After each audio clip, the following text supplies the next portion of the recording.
Bonjour à tous et à toutes. Voici la réponse à une question qui m'a été posée par Myriam. Qu'est-ce qu'une véritable conversion et quels en sont les fruits? Pour parler simplement, la vraie conversion est le fruit de la foi, du repentir et de l'obéissance à Christ en tout temps. La conversion à Jésus-Christ comporte deux axes essentiels. Le premier résulte d'un cœur touché par la grâce de Dieu, produisant une repentance profonde de ses péchés, et le deuxième axe se manifeste dans un changement de vie radical et de manière durable.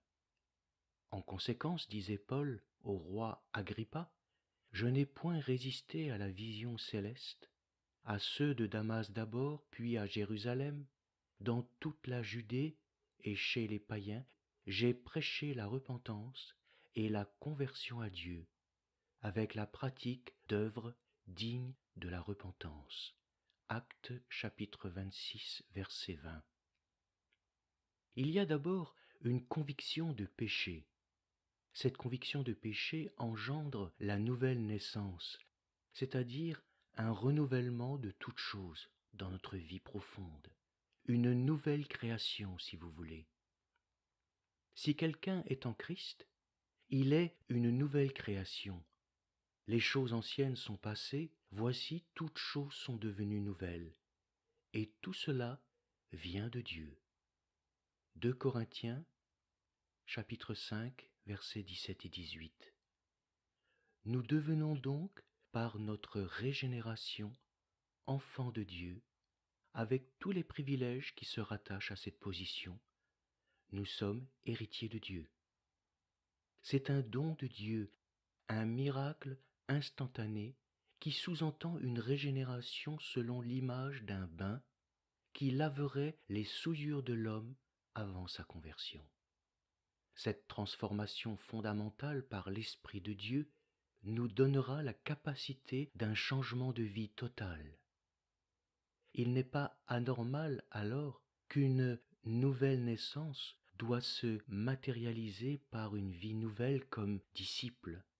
L'humilité, le renoncement à soi-même, la crucifixion de la chair en seront les signes principaux.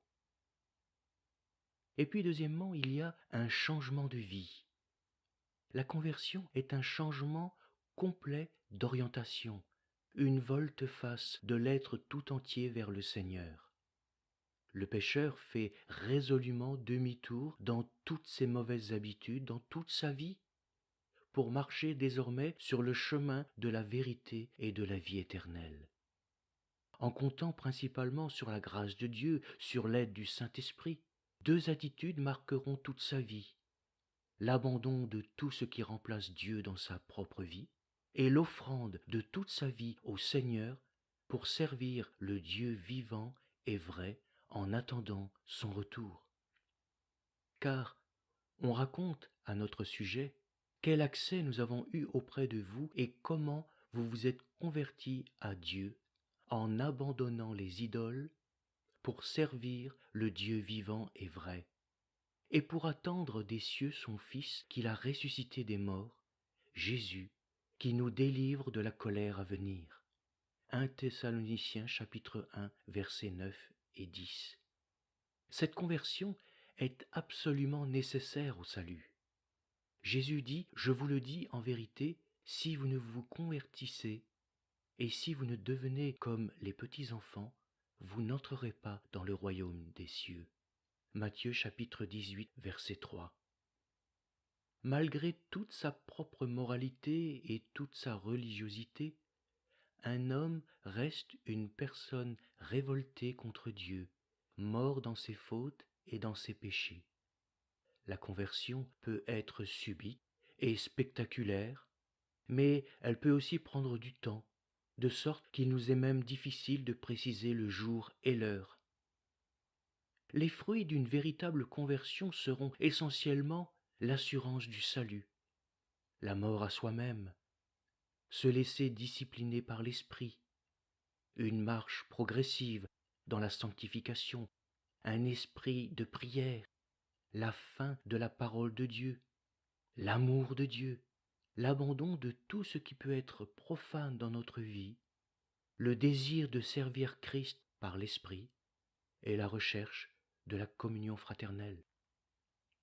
Car, disait Dieu, je ne désire pas la mort de celui qui meurt, dit le Seigneur l'Éternel.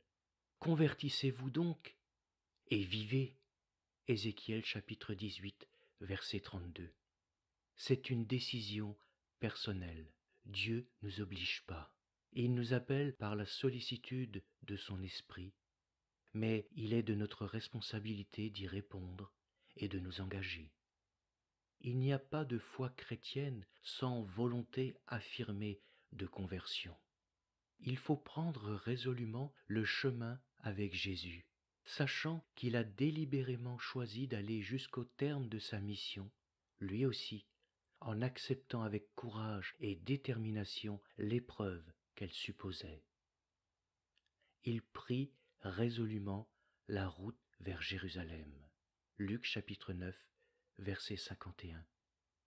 La conversion, c'est accepter le don de Dieu et envisager un effort maintenu d'un changement intérieur par la grâce de Dieu. C'est ouvrir notre cœur avec amour et confiance à la volonté de Dieu pour nous.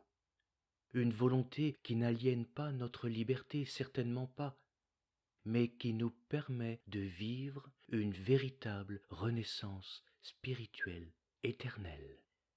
Chers amis, que le Seigneur vous fasse grâce. À bientôt.